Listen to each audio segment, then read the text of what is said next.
I imagine this is a little less stressful than last time you guys were in this building. Yeah. I'm curious just if there are any like reflections on how you guys handled that night. I know you said after the season you were really proud of those 3 games at the end of the regular season as much as the playoffs, just on sort of what that experience was like for you, kind of getting everything together in a pretty chaotic situation.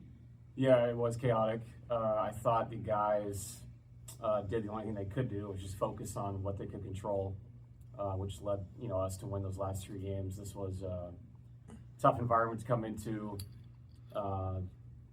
Chaotic is the right word. It really was. But Josh, talking to the team, and then me getting a chance to talk to the guys in the airplane and kind of take a break from it for a second, take a deep breath, talk to the staff, get people calm down, and just try to get ourselves focused on what we could control, which is to win a basketball game. So, this is still stressful. It's a game that counts, but that was a day I'll never forget.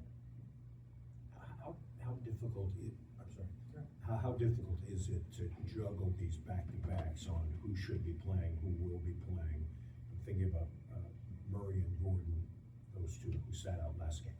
Yeah, it'll be matchup, decisions, and also just talking to Steve Short when they check in with him in the morning. Tonight those guys are going, and then we'll figure out tomorrow when we get there. I really wish we had at least 24 hours between these games. I think that's something I have to think about. The last one was a 23-hour difference. This was a little less than 24, especially when you're playing, national TV games that are a lot longer. That's something I think we all have to talk about. If we're talking about the betterment of the players and you want to see the best product possible nightly, you have to give them time for their bodies to come back and, be themselves. And I think that's got to change. The Kings in their last 2 games have gotten beaten by pretty lopsided scores against good teams on their home court. Do you view them as maybe, or do you talk to your guys about maybe the Kings being a little desperate tonight, and do you warn against it?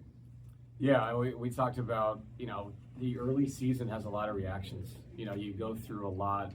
Right now we're supposedly everything's fine. We're 7-2, but any week can be what it is. It can change, and if they can beat us tonight, they get themselves started again. That's how the season goes. So, I expect them to be super prepared, reactionary to what went on the last couple of games against really good opponents.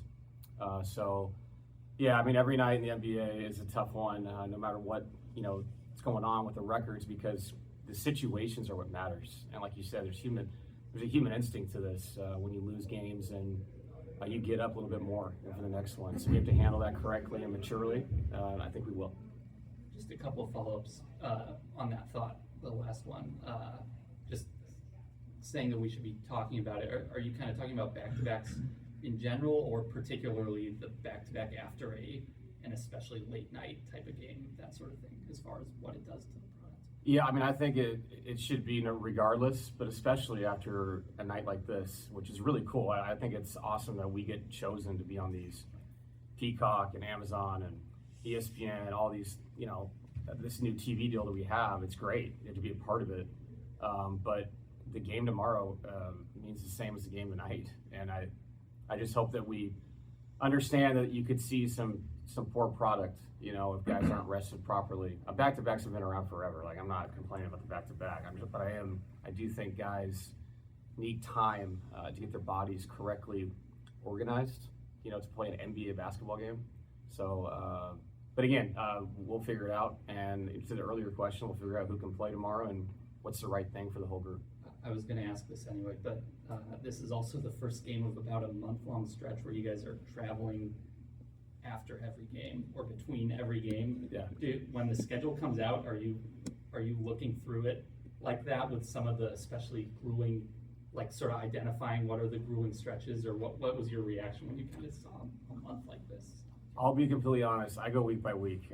It'll stress me out. My father was the exact opposite. He dissected the schedule as if he knew when they were going to win and lose. It was incredible to watch him do it. If I did that, I think I'd have a panic attack. So I just try to live in the moment. I know we got Sacramento tonight, the Clippers in Minnesota, and I know Chicago's after that, but I'll work my way to that week when we get there. Welcome back, Coach. Thanks.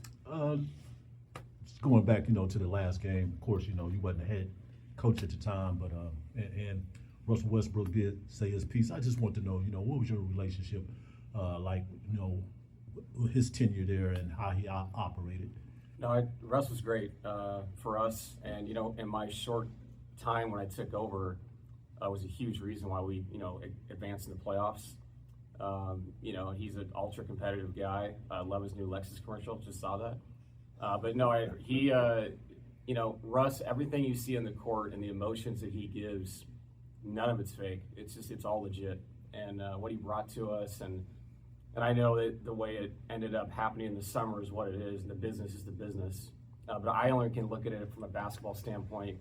And for me, it's kind of an honor to be around guys like him. I was lucky enough to, quote unquote, be one of the coaches for Kevin Garnett later in his career, having Russ in Denver. It's cool when you look back and say you're around some of these people that are first ballot, unbelievable Hall of Fame players, and their attitudes and their professionalism. So, only positive things to say about Russ from my standpoint. And honestly, for me to get this job, have a chance to get this job, guys like him, the way they, showed up in the playoffs is a big reason why I even had an opportunity to have it. So I owe Russ a lot. Yeah. Joker won his, I think, 18th Player of the Week. Yeah. It was announced today or yesterday or whatever it was.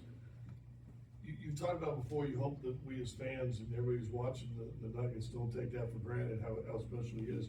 Was there ever a time when you breaking down film and you sit there and stop and go, oh God, and just are unbelievable of all the basketball you've seen, the stuff he pulls off? Yes. Yeah. And it's actually funny. Some of the things we show the players, it's crazy that we're showing it to them and saying, hey, you have to be ready for this. This could happen. Because you never would do that with any other human being. The passes he makes, there's an expectation to be ready to catch the ball and score in situations that guys had never been in because they'd never played with a player like that. And I would imagine that's what it was like playing with Magic or Bird or whatever. Some of the guys, Steve Nash, throughout the years, but guys that can really pass it and just see things developing, not a step ahead, a couple steps ahead. Seeing rotations on the weak side where it's almost like he presupposes but just knows, breaking down the defense in his own head. So yeah, he's incredible. You talked about Russ. This is obviously, when I look back, it's an honor to be an assistant coach with Nikola, and now to be his head coach is something I always look back on and treasure. Thank you, Coach. Thanks, guys. Thanks.